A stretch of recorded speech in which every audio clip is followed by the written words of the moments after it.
Thoughts అసలు నాకు ఏ లెవెల్లో ఉంటాయంటే ఎలా ఆపాలో తెలియదు బ్రెయిన్. నాకు every day by the end of day I end up with headache. I don't know how.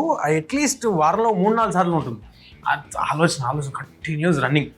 ఆపడానికి ఇప్పుడు మెల్లగా ఫ్రమ్ లాస్ట్ 1 year చిన్న ప్రాక్టీస్లు అయ్యి ఏవో చేస్తున్నా. ప్రాక్టీస్ చేస్తుంటే మళ్ళీ అదొక థాట్ ఏంటంటే wherever we are today here is because of those thoughts only కదా. అట్లా నాపితే మళ్ళీ మనం ఎఫిషియెంట్ గా ఉంటామా లేదా అనేది అదో థాట్ మళ్ళీ. మనకు అన్ని తెలియదు అనేది రీసెంట్ గా తెలుసుకున్నాను నేను, నిజంగా చెప్తున్నా. అంటే I used to be in a space where, మరి రిలేట్ అవుతారో లేదో తెలీదు, I know what I'm doing అనే ఫీలింగ్ మనందరికీ ఉంటుంది, మనందరికి లోపల ఉంటుంది, నాకు కూడా ఉండేది.